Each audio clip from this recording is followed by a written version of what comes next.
de volta aqui para mais uma aula de língua portuguesa aqui da LAC e a nossa conversa hoje é sobre tipos de sujeito. Eu sou a professora Glaucia Anunciação e a gente vai começar a falar agora e o nosso papo é este aqui, sujeito. Esta é uma aula voltada para a sintaxe, tá? Sintaxe de período simples, que é o momento em que nós vamos estudar os elementos, os termos da oração. Por que é importante conhecer os termos da oração? Além de nós sabermos classificar e sabermos a organização da frase, entender os termos da oração vai nos ajudar e muito na aula de vírgula. Então, fique aí. Além de período composto por subordinação, hein? Nós precisamos estar atentos. Então, veja, existe uma oração que vai se chamar subjetiva, porque ela vai ser sujeito. Mas isso é lá na frente. Vamos focar assim. A primeira pergunta é, o que é sujeito? O que é sujeito? Sujeito é aquele de quem se fala e com o qual o verbo concorda. Beleza. Esta não é uma definição que consiga abranger todos os tipos de sujeito. Mas é uma definição que nos ajuda a entender muita coisa na relação do verbo, ou por que o verbo fica no singular, por que o verbo fica no plural. E essa é uma percepção que nós teremos na aula de concordância verbal. Então veja, esta é uma aula pré-requisito para outras aulas, então vem comigo e preste bastante atenção. Bom, falamos que sujeito é aquele de quem se fala e com o qual o verbo concorda. Beleza, então vamos à prática. Para identificar o sujeito é necessário buscar o termo sobre o qual se diz alguma coisa, verificar se ele pode ser substituído, e aí vem a dica, por um pronome pessoal do caso reto e se concorda com esse verbo. Não entendi. Olha essa frase. O refém conseguiu acionar a polícia. Para perguntar quem é o sujeito, se tem um sujeito na frase, é só perguntar para o verbo. O verbo é fofoqueiro. Pergunte antes do verbo. Quem conseguiu acionar a polícia? Resposta, o sujeito. Quem é o sujeito? O refém. Tá. Repare que o refém é a palavra que nós conseguimos substituir pelo pronome ele. Olha, eu consegui substituir essa palavra pelo pronome ele e descobrir que o verbo está conjugado para concordar com o pronome ele. Então eu confirmo que refém é o sujeito da frase, tá? O sujeito pode ser substituído, quando ele não é um pronome pessoal, né? Ele pode ser substituído por um pronome pessoal do caso reto. Eu, tu, ele, nós, vós, eles. Ok? Primeiro passo dado aqui, meus amores, meus queridos, para essa percepção de sujeito. Olhem lá. O que eu preciso que você saiba? O sujeito, ele pode ser representado por substantivo, por pronome, por palavra substantivada ou oração. É diferente do que eu acabei de falar para você. Aqui eu te ensinei um truque para achar sujeito, né? Tá, essa palavra é realmente o sujeito da frase? Não sei, vou transformá-la em pronome eu, tu, ele, nós, vós, eles, só para ver se essa palavra é realmente o sujeito, tá? Agora, de verdade, lá na frase, muito bem, o sujeito sempre vai ser representado por um substantivo, por um pronome, uma palavra substantivada ou uma oração. Não entendi, vem cá. O garoto entrou correndo. Ele entrou correndo. Opa! Então, o garoto é o sujeito. Só eu pude substituir pelo pronome ele. Beleza. Então, a palavra garoto é um substantivo. Então, o substantivo pode exercer função de sujeito. Isso não pode ser ignorado. Ele não pode ser ignorado. Opa, isso é o sujeito. E isso também é pronome. Então, um pronome pode exercer função de sujeito. Sim. Qual que é a diferença? Bom, se eu chamo de substantivo, se eu chamo de pronome, eu estou fazendo análise morfológica. Eu quero saber qual é a classe da palavra. Se eu chamo de sujeito, eu estou fazendo análise sintática, ou seja, eu estou observando o papel desse substantivo, o papel desse pronome em relação às outras palavras dentro da oração, dentro da frase. ok? O bom é ser feliz. Aqui eu tenho uma palavra substantivada. Ele é ser feliz. Ele é um ser feliz, né? Olha lá. Então aqui eu tenho o bom como o sujeito da frase. E o bom é adjetivo, só que por conta do artigo ele está substantivado. É necessário isso. É necessário ele. Ele é necessário. Repare que eu tenho toda essa informação que tem verbo, inclusive, que está em forma de oração, que pode ser substituída por ele. Ele é necessário. Ou seja, ele vai funcionar como sujeito. Ok? Ele vai funcionar como sujeito. Fechamos. Isso aqui é só para vocês saberem quais são as classes gramaticais, substantivo, pronome ou uma palavra substantivada, que podem funcionar como sujeito. E para vocês saberem também que o sujeito pode estar em forma de uma outra oração. Ok? Bom, para frente. O que nós temos aqui?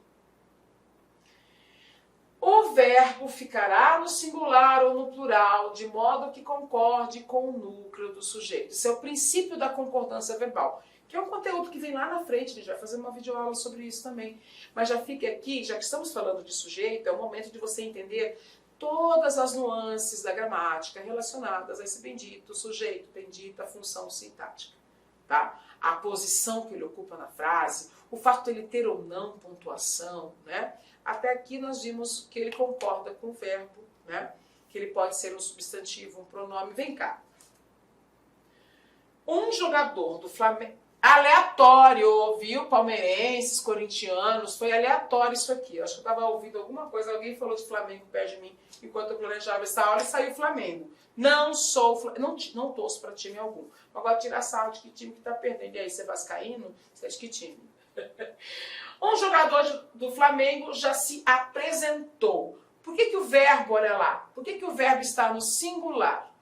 Porque o sujeito está no singular. Quem que é o sujeito? Quem se apresentou? Um jogador do Flamengo. Ou seja, o sujeito é aquele de quem se fala. Estamos falando do jogador do Flamengo. Sujeito é aquele que pode ser transformado em pronome pessoal. Ele já se apresentou. Sujeito é aquele que concorda com o sujeito. Singular e verbo no... Perdão, falei que concorda com o sujeito, né? Sujeito é aquele com o qual o verbo concorda. O verbo está no singular para concordar com um jogador de futebol. Então não há como negar que o jogador de futebol, perdão, o jogador do Flamengo é o sujeito de apresentou. Olhe lá. Repare que não tem vírgula isolando o sujeito do verbo, tá? A vírgula é proibida entre sujeito e verbo. Os jogadores do Flamengo já se apresentaram. O que mudou da frase 1 para a frase 2? Ah, eu passei para o plural. Viu? Se o sujeito vai para o plural, obrigatoriamente o verbo pluraliza também, tá? Provando que o verbo tem que concordar com o sujeito. Muito bem, e aí nós temos esta situação. Tá, o sujeito está sempre antes do verbo? Não. Nós vamos entender o seguinte. Quando nós falamos numa situação de ordem direta, tá? Ou, entre aspas, normal, o sujeito é a primeira palavra ou o primeiro termo, né? Não posso falar palavra porque às vezes o sujeito é constituído por mais de uma palavra. Então é o primeiro termo da oração, tá? Por isso que tudo que fica antes do sujeito é isolado por vírgula, porque está tirando o lugar do sujeito, né? Os jogadores do Flamengo já se apresentaram. Beleza. Isso é a ordem direta, sujeito, verbo, complemento. Tá. Isso pode mudar? Pode. Por quê? Por uma questão de estilo, nós podemos usar outra posição para o sujeito. Né? Essa mudança, essa inversão não implica que o verbo, não implica a mudança do verbo, ou a mudança da flexão do verbo. Não entendi, já te explico. Se eu mudo a ordem, olha lá, já se apresentaram os jogadores do Flamengo. Eu coloquei o sujeito no fim da frase. Eu poderia ter colocado assim, É que a frase é curta, aí não dá para colocar os jogadores do Flamengo numa outra posição. Mas seria possível, por exemplo, colocar os jogadores do Flamengo entre o verbo e o complemento do verbo, né? Nós vamos estudar esta frase aqui. Veja lá que eu coloquei, por uma questão de estilo, o sujeito em outra posição. E está tudo bem. Eu só não tenho mais ordem direta. Agora eu tenho uma ordem chamada de ordem inversa. Ok? Detalhe, repare que jogadores mudou de posição, mas não recebeu pontuação, não foi isolado por vírgula, tá? Por quê? Porque não se separa o sujeito do predicado. O sujeito fica onde ele quiser, né? Não pode ser isolado por vírgula. Ok? Tá. Então, nós vamos para uma outra situação. Eu quero que vocês observem estas orações. Existe a possibilidade de chuva em nossa região. Existem muitos processos a serem revistos. Não foi levado em consideração a falta da data do documento. Não foi levada em consideração a falta da data do documento, no documento. Então veja lá. Muitas vezes nós deixamos o sujeito depois do verbo, por uma questão de estilo, e está tudo bem. Não há problema algum. O problema começa com a nossa falta de percepção a algumas situações. Veja só. Existe a falta de chuva. O que existe? Lembra? Eu perguntei o que ou quem. Antes do verbo, eu vou achar sujeito. O que existe? A possibilidade de chuva. Muito bem, isto é o sujeito. Repare, o sujeito está no singular, o verbo está no singular. Tá. Existem muitos processos a serem vistos. Olhem lá. O que existe? Muitos processos. É o sujeito. Por isso que o verbo está no plural. Existem. Ah, e se eu falar existe? Já errou. Sem choro. Tá. Não foi levado em consideração a falta da data no documento. O que que não foi levado em consideração? A falta. Tá, é feminino. Se o sujeito está no feminino, por que que o verbo no particípio está no masculino? Tem que haver concordância. Não foi levada. Então aqui está incorreto, inadequada à norma culta. Eu preciso, não é porque eu deixei o sujeito longe do verbo, que o verbo vai deixar de observar a relação de concordância que deve ter com ele, com o sujeito. Então, este a faz com que esta forma do particípio, do verbo no particípio, concorde com o sujeito falta. O núcleo do sujeito falta, ok? Então, muito cuidado, né, com esta situação.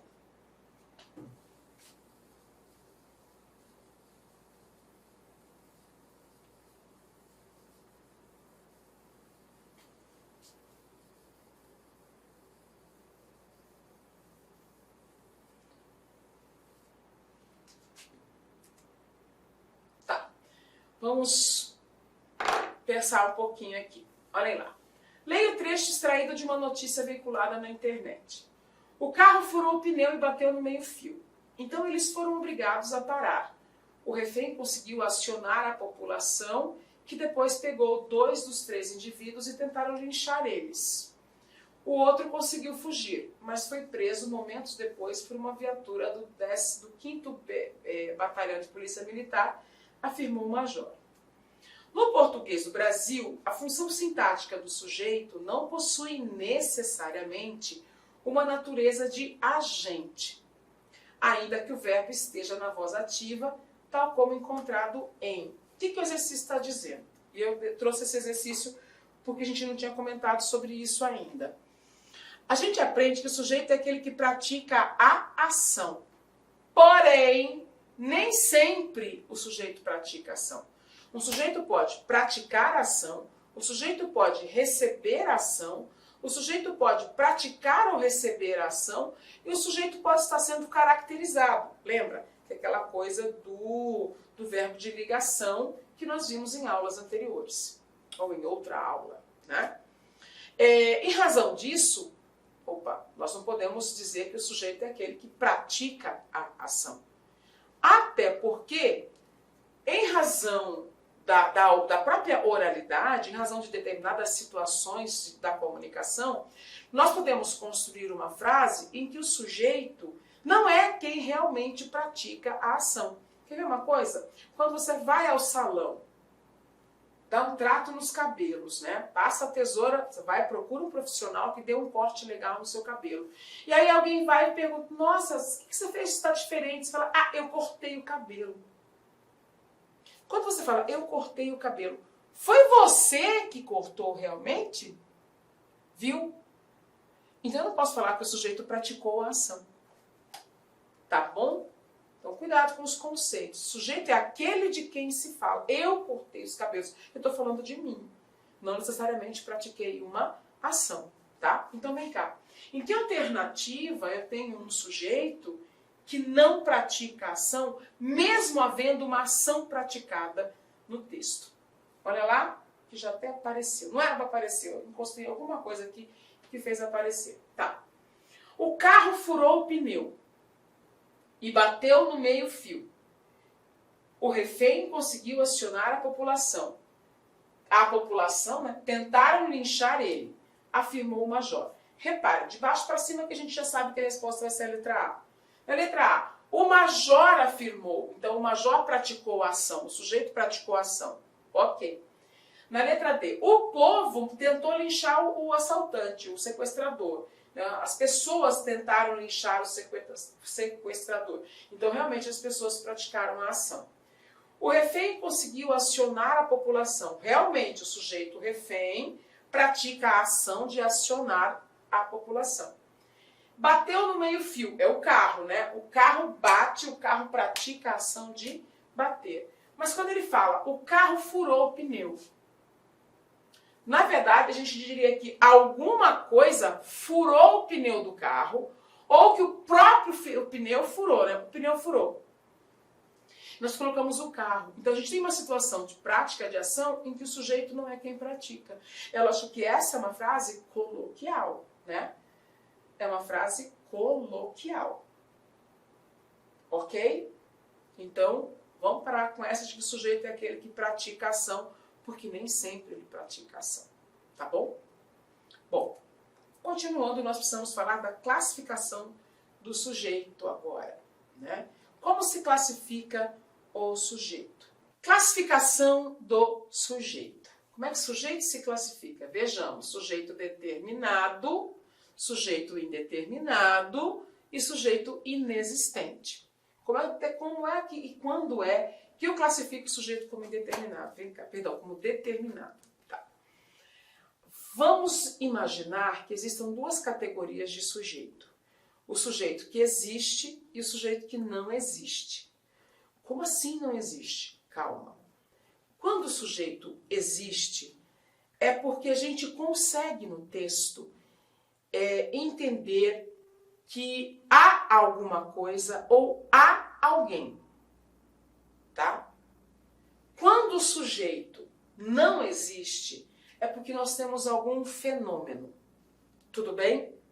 Então a gente começa a pensar que o fenômeno natural, o fenômeno cronológico, o fenômeno climático vão encaminhar para um sujeito que a gente não consegue classificar e por isso vai chamar de inexistente. Tá? De modo diferente, nós vamos pensar no sujeito que é existente. E o sujeito existente, nós vamos entender aqui, como determinado e como indeterminado. Ou como é que ele pode ser indeterminado e existente? Tá. A diferença entre o determinado e o indeterminado é que o determinado possui um núcleo implícito ou explícito, expresso ou implícito, e pode ser identificado no texto.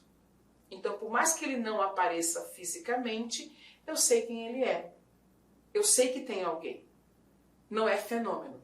Tudo bem? O sujeito determinado, ele tem um núcleo, que pode ser oculto, né, ou expresso, e ele pode ser identificado no texto ou no contexto. Tá, calma que nós vamos verificar isso.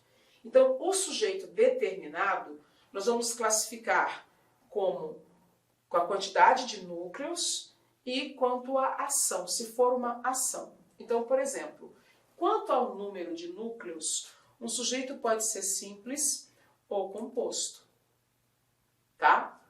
Um sujeito simples tem um só núcleo. Lembra? Todos os candidatos chegaram mais cedo. Pergunta para achar sujeito. Quem chegou mais cedo? Resposta: todos os candidatos. Então, todos os candidatos é o sujeito. Tá? Todos os candidatos. Nós temos aqui 3 palavras. Todos os candidatos. Qual das 3 é a mais importante para o verbo? A carga semântica está em qual das 3? Candidatos. Opa, então candidatos é um núcleo. Então, todos os candidatos será a expressão classificada como sujeito simples, ok? 2 ou mais núcleos, sujeito composto. Os candidatos e os fiscais chegaram mais cedo.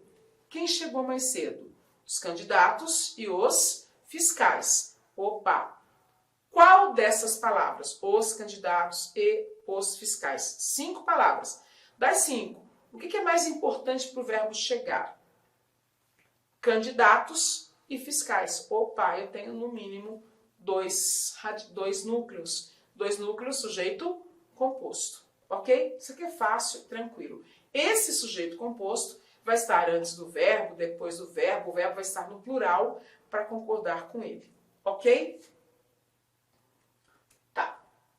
Quanto à prática da ação, e é assim, eu preciso muito que você se lembre disso, porque nós vamos falar sobre vozes verbais numa outra aula, e aí eu vou precisar deste conceito, então preste atenção.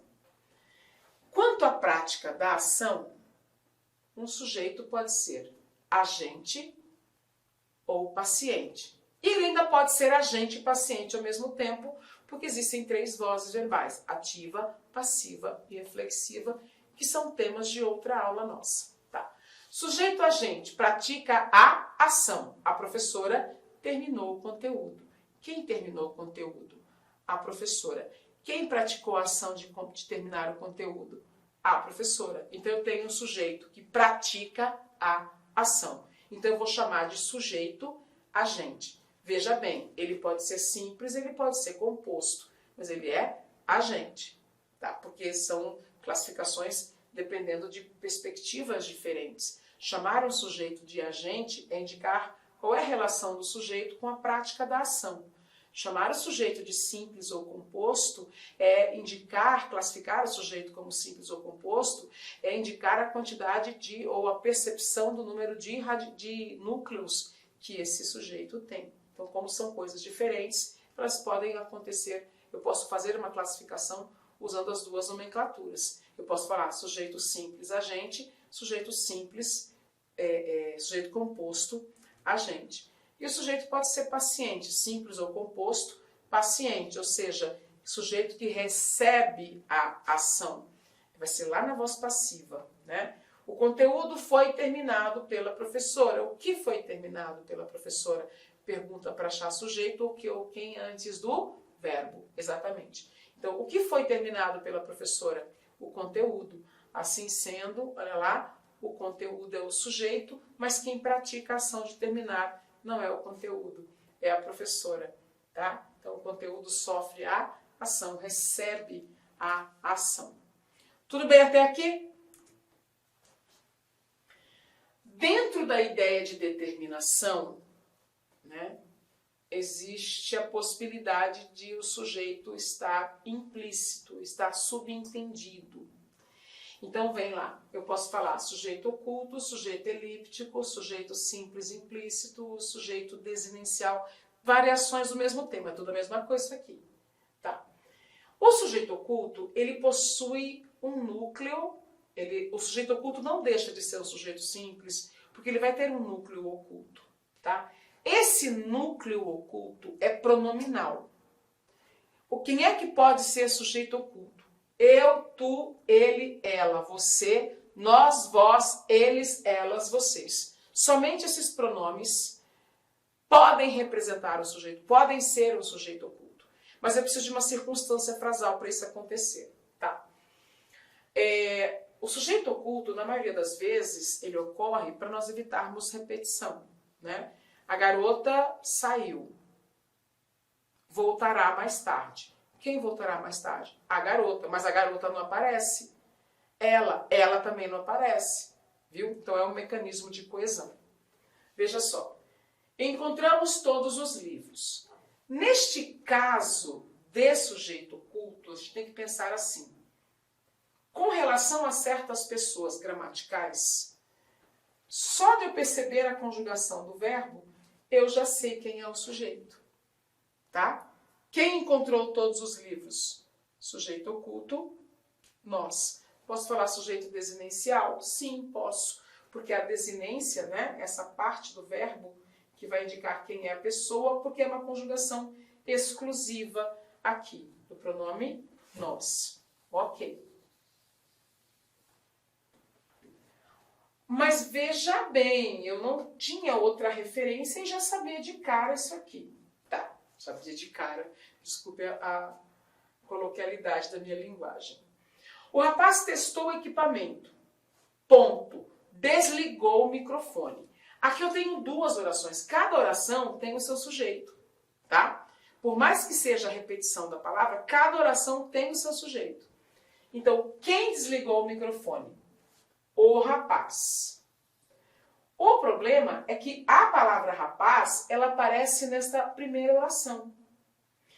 Eu não posso repetir a palavra rapaz na segunda oração. Então, o que está oculto na segunda oração não é o rapaz, é o pronome ele, que se refere à palavra rapaz. Ah, sim. Então, eu vou dizer que ele aqui é um sujeito oculto, tá? Eu não posso falar... Rapaz é um sujeito, mas ele é um sujeito no sentido, na semântica, não na presença, tá? A palavra que está oculta para o verbo desligar é o pronome ele, não o substantivo rapaz. Tome cuidado com isso, tá? São duas formas de perceber o sujeito oculto na frase, ok? Você fala, volte logo, volte cedo. O verbo está no imperativo, então eu estou falando com você, o sujeito oculto, você. Tudo bem? Oculto, simples, implícito, elíptico, nós temos algumas possibilidades. Beleza? Como é que estamos aí? Até aqui tudo bem? Tá. Então vamos para o nosso próximo sujeito, que é... Voltou aqui. O nosso próximo sujeito, que é o sujeito indeterminado. Bom, aí sim, o que é o sujeito indeterminado? O sujeito indeterminado, ele é alguém que está no contexto, mas de forma que eu não consiga identificar. O sujeito oculto, vamos dar uma voltada, porque eu quero que você perceba uma coisa. Tá. Encontramos todos os livros. Quem? Nós. Repare que é uma pessoa fácil de perceber, porque se eu falo nós, é porque eu faço parte. Então, como é que pode estar indeterminado? Né? Se fosse tu, eu estou falando com a pessoa, como é que pode ser indeterminado? Né? Então eu tenho uma conjugação de verbo específica a determinadas pessoas gramaticais que não tem como julgar como indeterminadas, né? Ou inespecíficas. Nessa frase, que tem uma estrutura diferente dessa aqui da anterior, o rapaz testou o equipamento, desligou o microfone. Ele desligou. Ele, o rapaz. Então, por mais que o pronome ele não apareça aqui, se ele aparecer, né, eu tenho uma referência, eu tenho um substantivo referente dentro da frase, dentro do contexto. Então, eu sei quem ele é. Tá? Quando nós vamos para sujeito indeterminado, eu tenho uma situação de que não tem palavra alguma que remeta à ideia do sujeito. Eu posso pensar, mas não tem nada escrito no texto, nada, que me garanta que é aquela palavra, o sujeito. Tá bom? O objetivo é não identificar de forma alguma. Eu sei que tem alguém, mas eu não identifico. Tá? Olhem lá. Ele não possui núcleo, não pode ser identificado e não possui referente no texto. E aí a gente tem a seguinte estrutura.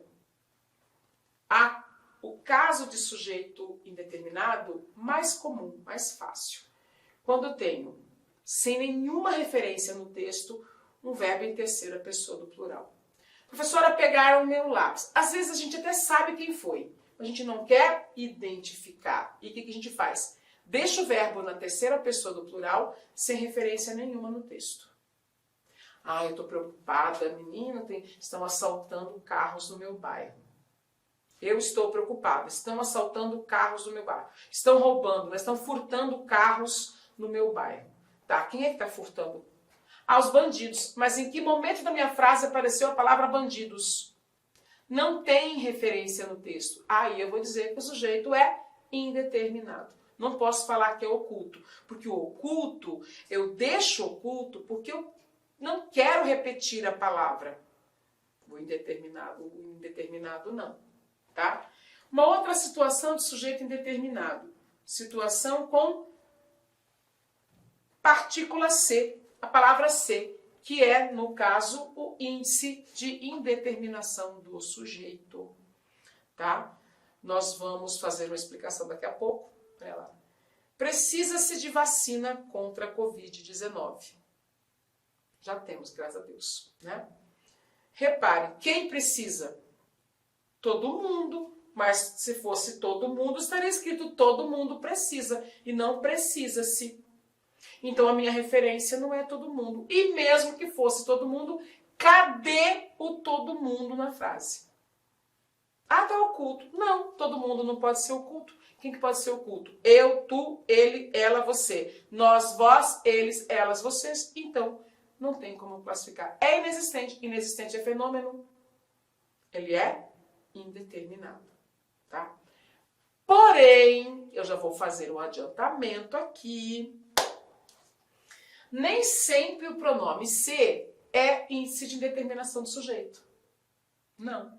Existe uma situação em que o ser é a partícula apassivadora. E aí vai ter sujeito. Mas essa explicação nós só vamos fazer quando estudarmos vozes verbais. O tipo de voz passiva com partícula C. Se a gente for falar disso agora, a gente vai perder um tempão e vai desfocar dos tipos de sujeito. Beleza? Então a gente vai conversar sobre isso mais tarde. Por enquanto, vamos lembrar que o C, índice de indeterminação do sujeito, vai aparecer e vai exigir que o verbo fique na terceira pessoa do singular. Vou explicar já, vou apresentar um ponto de cada. Olha lá, sujeito oculto versus sujeito indeterminado. Como é que eu percebo essas diferenças? Olha essa frase. Os alunos estão produzindo crônicas para um concurso promovido pelo Estado de Mato Grosso. Estado de Mato Grosso, não do Mato Grosso. Não serão aceitos textos com menos de 50 linhas. Tá. Repare que ali nós vimos o verbo na terceira pessoa do plural. Serão aceitos. Mas veja. Quem não será? O que não será aceito? Inicialmente eu peço licença para vocês, pois interrompi os seus estudos, mas olha só, essa videoaula é uma videoaula demonstrativa do nosso site Lá Concursos, da nossa professora Glauci de língua portuguesa. E tem um convite especial para você. Você quer continuar assistindo essa videoaula até o final? Você quer ter o material de apoio? Mais ainda, você quer ter todo o conteúdo produzido, inclusive nós temos aí alguns módulos ministrados presencialmente pela professora Glauci. Então, clique aqui embaixo, faça sua matrícula. Nós estamos disponibilizando essa super isolada da professora Glauci. Você vai ter acesso aí a 1 ano de conteúdo e todo o material produzido por ela estará nessa isolada aqui da Lá Concursos. Então, vem comigo, vamos lá, vamos estudar. Pode ter certeza que as suas dificuldades de língua portuguesa e interpretação de textos serão sanadas. Professora top de linha. Valeu!